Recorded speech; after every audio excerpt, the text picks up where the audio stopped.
Okay, update po tayo sa Kimpo for today. Paki-like, subscribe naman po ang Peanuts Vlog. Alam kong nag-iinit na kayo sa ating mga update for today. Ayon dito sa ating legit na sources guys is punong-puno ng biyaya ang Kimpo sa ngayon dahil halos lahat ng kanilang mga project guys ay puro congratulations po yung maririnig natin sa kanila. Kaya guys, kahit hindi po tayo nakapanood ng personal, ay pati po tayo makipag-congratulate sa kay Kim Pao dahil tayo na lang ata po ang hindi pa nakapag-congratulate sa Kim Pao, tambalan. Okay guys, ayon dito sa ating legit na sources guys is sinabihan daw po ni Paolo Avellino si Kim Chiu dahil nga daw po sa kaibigan niyang kinakaibigan daw niya na hindi daw swak ang ugali niya guys. Ito daw yung pasilip sa kanila na kung saan po ay bistado daw ni Paolo Avellino ang paggamit daw ng isang actress kay Kim Chiu na kung saan po ay parang sinisiraan niya si Kim Chiu sa publiko. Ayon dito sa ating legit na sources guys is kaya daw pala nagkaroon ng tampuhan si Paolo Avellino kay Kim Chiu dahil sa pagdepensa daw ni Kim Chiu sa isang actress na kung saan is rinig na rinig daw, madami daw nakapagsabi kay Paolo Avellino na yung actress na dinidepensa niya is plastic kay Kim Chiu. Kaya ito guys hindi naman sa pinagbabawalan ni Paolo Avellino si Kim Chiu na makipagkaibigan kahit sino. Wag lang yung mga plastic na tao dahil si Kim Chiu po ay napakabait niya at hindi daw po deserving ni Kim Chiu yung ganun na kaibigan, which is very very much true. I agree with it kasi nga po alam naman natin na si Kim Chiu is napakabait niya. Di lang mabait kundi talented pa, genius pa, generous pa. Hindi rin siya madamot guys kasi nga po alam naman natin na may papaayuda sa atin eh. Saka higit sa lahat po is makuan siya, kumbaga is very humble siya guys. Ito yung tungayan natin dito guys Hindi naman masakit sa pakiramdam na yung i-release niya or i-let go niya itong tao na to na actress na to. Kasi nga po, nagkakaroon na kasi ng triggerness kumbaga hatred. Hate na hate daw niya si Kim Chiu pag iba yung kasama niya. Pero pag si Kim Chiu daw yung kasama niya, love na love daw niya si Kim Chiu. What a plastic way. Yun yung ayaw ni Paolo sa actress na to guys. And then, ito pa. Ang issue pa dito sinilip po ni Sian Lim sila Kim Chiu at saka si Paolo Avellino sa set. Yun pala guys, yung actress na to, tinext niya pala si Sian Lim na pumunta dun para kausapin po si Kim Chiu. Dahil po, ang daming project ni Sian Lim, niwala, hindi daw niya na-reach out or hindi daw niya po nakuha yung target nilang points or yung target nilang earnings. Kumbaga, bagsak daw po yung project ni Sian Lim. And then, syempre sa dami ng project ni Kim Chiu at saka si Paolo Avellino sa ngayon. Tinataon daw niya na yung sila Paolo Avellino at saka si Kim Chiu daw yung nandun. At nataon. Alam mo kung paano nalaman daw po ni ex na nandun po sila Paolo Avellino? Dahil dito sa babae na to guys. Dahil dito sa babae na to dahil masyado siyang marites sa relasyon ng Kim Pao. At ayon din dito sa ating legit na sources ay binak daw niya si Paolo Avellino sa kanyang Facebook account. Yes. Binak daw po niya si Paolo Avellino. Which is may nakapagsabi daw po sa ating legit na sources na tumawag daw ito kay Paolo Avellino at kung hanggat maaari daw is lubayan daw ni Paolo Avellino si Kim Chiu. Grabe tong actress na to. Hindi ko sukat akalain na iti-text niya si Paolo Avellino ng ganun. Tapos after text, block agad. How can Paolo Avellino reply to her? Di ba? Sama ng ugali talaga, guys. Grabe, kagabi ko pa napansin, guys, na balisang-balisa yung actress na to eh. Hindi lang kagabi, guys, yung isang araw pa. Kasi di ba dumating kami sa set? Nakita namin siya na hawak-hawak niya kumbaga is yung mga extra gamit na mga staff. Kasi may gamit din niya ata yung mga iba dun. Tapos, biglang dumating po si X. At ang sabi ng X ay, hindi mo na nagdiretso si X sa set, kundi nagdiretso dun sa management. Yes. That is 100% na kinausap niya yung management at tapos after kinausap din si Kim Cho at saka si Paulo. Pero ang unang nakipag-usap sa dalawa is yung management. Ilang oras naghintay po si X sa kanila. Tapos pati rin itong si Marites na actress na to, naghintay din. Di ko na napansin, guys, kung may private na nag-usap sila X at saka si Kim Chu, kasi si Kim Chu po ay hindi na maidrawing yung kanyang mukha that time. Kaya galit na galit po yung pakiramdam ni Kim Chu dahil on set sila tapos parang na-distract sila sa style ni X at saka itong babae na to. Sabi nga po ng mga ibang netizen na nanonood sa set, guys, sabi po sa kanila na hanggat maaari bakit hindi na lang daw siya yung patulan ni Sian Lim para at least daw yun is bagay daw sila sa kanyang ugali. Which is very much true. Which is I agree with it. Kasi kung siya po yung papatulan ni Sian Lim, siguro mas laki yung trending sila sa mga negatibong gawain nila, guys. Hindi yung they are not in a terms na pang masa ba, kundi sila po ay napaka-negatibo.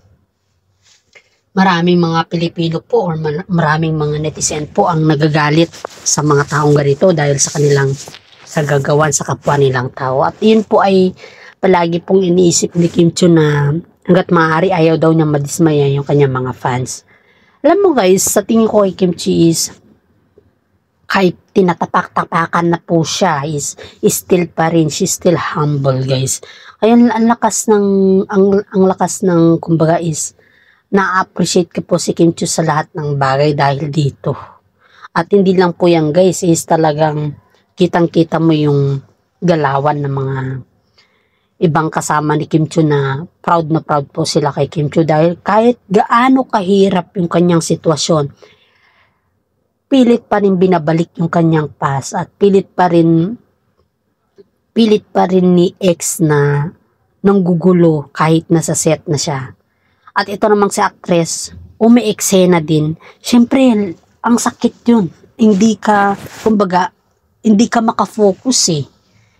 Hindi ka makafocus. Yan daw po yung nakita nila na reaction ng mukha ni Kim Chu that time, guys, na hindi daw siya makafocus dahil alam naman nila po na pagdating sa mga ganyan na bagay is dapat kailangan mo mag-focus dahil ang nakasalalay dyan is performance.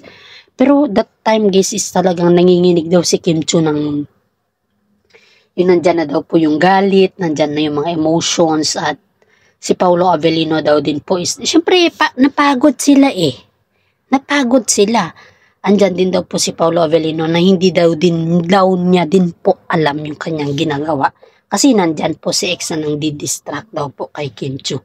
Syempre, pag nandyan yung X, paano ka naman gumawa ng isang set or isang project kung nandyan yung X na nanonood sa siyempre nadidistract ka. Yun po yung nakikita ng mga netizen dito, guys, na parang ginagawa na lang daw nilang for distraction yung kanilang moment. Hindi katanggap-tanggap para sa akin to. Kung malapit lang po yan na kwan guys is mapamura ako sa kanya. Galit na galit ako sa kanya kasi sinisiran yung performance ng dalawa. Isipin niyo to guys, hindi lahat ng bagay ay masaksihan ninyo sa mga sokmed, kundi kung pumunta kayo sa set, kitang-kita nyo dun guys. Ayaw ko lang kasi na magkakaroon ng mga aberya kaya hindi ko masyadong video kasi may mga restriction kasi dun eh. May mga time din kasi na pinagbabawalan kayo. May mga time din na okay lang sa kanila. Ganun kasi yung sistema dun guys. Kaya siyempre respeto sa idolo natin sa buhay. At laki din yung respeto ko sa kanila dahil alam din nila po tayong respeto na fans niya. Kaya saludo po ako sa kanilang dalawa. Pero hindi po ako saludo sa mga bashers, sa mga marites at saka naninira sa Kim Pao. Dahil po guys, alam nyo, ayon dito sa ating legit na sources tuliro din pala ang Kim Pao pag sila po ay nababas, pero hindi lang po natin napapansin sa sokmed nila dahil ang palagi kasi nilang sinasabi sa hayaan, pero deep inside nasasaktan din po sila. Kaya nga po some of the showbiz daw guys is kumbaga is no show comment po sa mga sokmed nila dahil sa mga kalagayan na yan na nandun yung sakit, nandun yung mga pagmumura, nandun yung mga basing effect na hindi mo sukat akalain na kumbaga is matatamaan yung puso mo. Siyempre tao lang naman mga yan guys eh. Isipin natin tao lang sila eh. Pare-parehas lang tayo kung tutusin natin. Yan yung palagi natin tadaan-daan guys na hindi lahat ng oras ay sayo at hindi din lahat ng panahon ay sayo. Ay ito, porque sikat sila, inaabuso na sila. Galit na galit ako sa mga bashers na yan. Kapag ikaw naman mag-vlog sabihin fake news, anong katotohanan dito? Ang nakikita nyo lang guys sa sokmed itong katotohanan dito Ang nakikita nyo lang po sa sokmed guys is yung mga napaka-beautiful languages. Yun lang po. Kasi yun lang po yung naririnig ninyo. Pero ang katotohanan is di nyo kasi namataan mismo. Ay sabi nyo, fake news, asan ang ebidensya? Hindi naman porque wala kang pinashow, ayun na po yung ebidensya. Diba? Is if you don't like the content and just leave it, ganun lang po kadali yun. Wag mong sabihin na fake news ay isang content kasi nakakasira ka. Just like yung mga ginagawa nyo sa Kim Pao. Ang daming mga bashers dyan. Kumbaga, ay, my God, galit na galit talaga ako sa mga ganyan na istilyo guys. Talagang nanggigigil ka ba? Alam mo ba yun guys, yung nanggigigil ka sa mga usapin na kung saan po ay sinisira nila ang Kim Pao.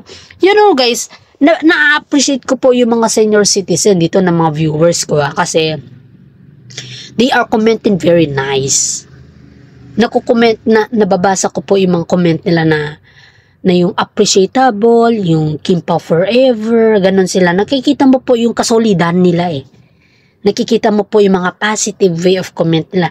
Yung mga from ibang bansa, ganun. Nagko-comment sila dyan guys na hindi ko po binabasa yung mga sa content natin kasi baka sasabi. Kasi the last time I check guys, nagbasa ako ng content at sinabi ba naman naggawa-gawa ko lang daw yung binasa kong comment na yun na galing daw sa mga ibang content daw guys. Yun yung kinoment sa akin ng isang bashers natin dito guys Kaya simula nun guys is hindi na muna ako nagbabasa ng mga comment, pero I do read some of the comment dito guys na napakaganda at yun po ay galing sa mga senior citizen guys.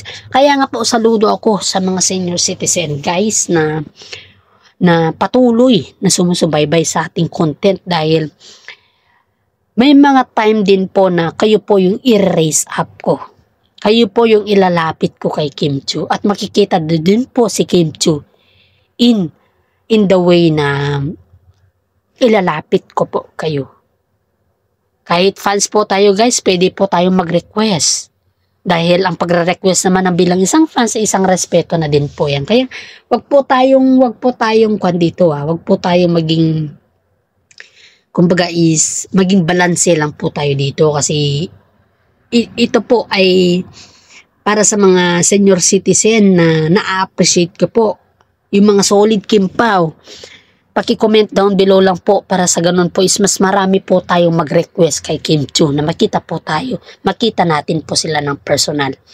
Hindi naman siguro masama na mag-request tayo sa ating idolo sa buhay dahil yan naman po yung gusto nila guys yung mag-request yung mga fans. At least yun, doon nila makikita na may mga solid fans ang Kim Pao.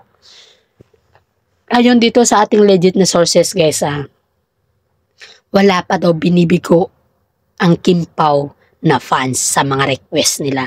Kaya tara, comment po kayo dito guys.